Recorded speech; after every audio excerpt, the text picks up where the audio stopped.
would you want to join the army? To fight for the country and become an American citizen. Like your cousin Diego? And he came back with a hook instead of a head. Oh, he's very proud now, and he's an American citizen. Well, that was Johnny Ortiz in his latest film, Soy Nero. It's a very important film with a very important topic.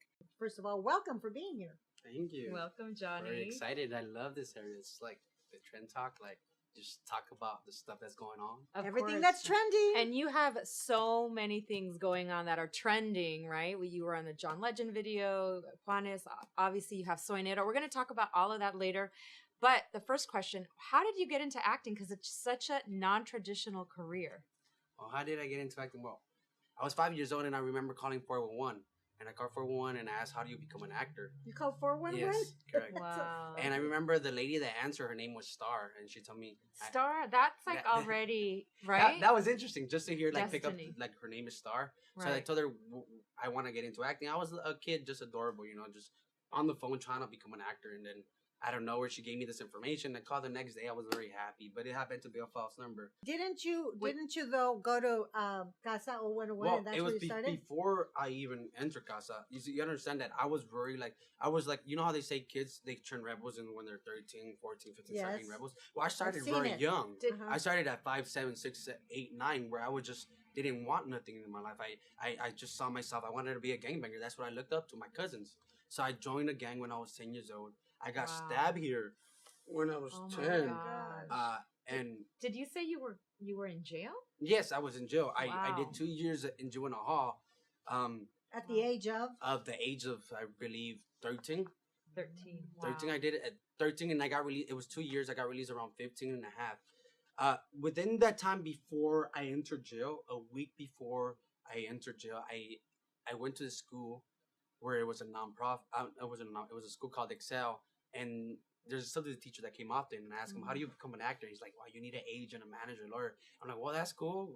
I would like to, join it. He's like, well, if you behave good in career day, which was in 2 days, he's like, I'm gonna bring an acting teacher and I'm gonna have him teach you. And I was like so excited. And the thing about me is that back in the days, I didn't dress the way I dress now. I was like bald headed with a big white shirt that almost was a dress, Cholo. like literally. Mhm. So I decided that I went to their classes and I took them. And I remember it was either it was 3 choices I had, and within that, one of them was gonna be chosen for me. It was acting, the first choice. The second was lawyer, being a lawyer. And the third career was music. So fortunately, I got acting, and I was so happy. So I went into the class, and Eddie Padilla, who's a president of Casa 0101, gave me these classes, and he passed out flyers. This theater is in Boyle Heights. I think Correct. you know it. Yes. Casa 0101. And it's founded by Josefina Lopez, Yes, who right. Women Have Curves.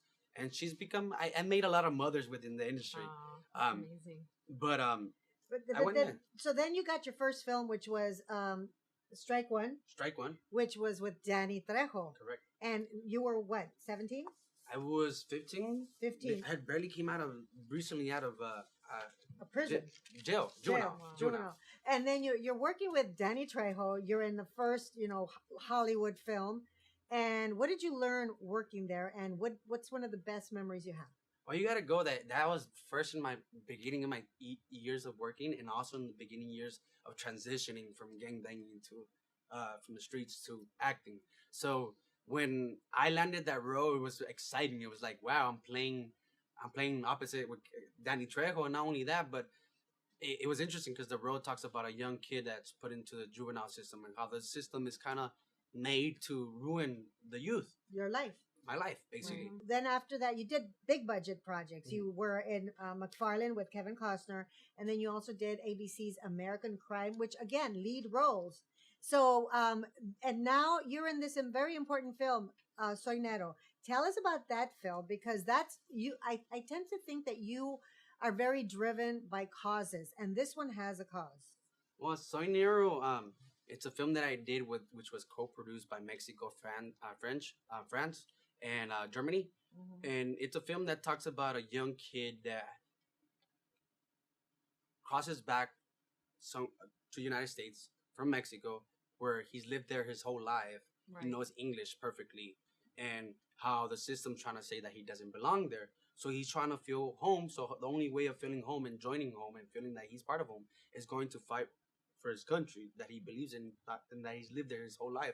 And when he goes inside, he's in the middle of the desert fighting for these political views when none of these political views or political people even care about if they die or not. So Wow. for me, it was, and I'm talking about in that certain situation because it was around 9/11 when where the subject of the film was filmed. So it was talking about that topic about when that started happening. Right. So for me, people that fought for the United States that live here their whole life shouldn't be deported. Before we sign off, tell us, what are you working on now? Because I know you're always working. Every time you finish one project, there's another. I just finished 2 films.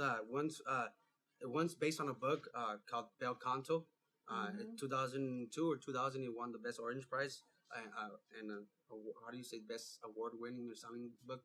The best-selling book. Something New that York Times the bestseller. writers have when they write. So they made it into adaptation into a film. The producers are the producers from Mozart in the Jungle.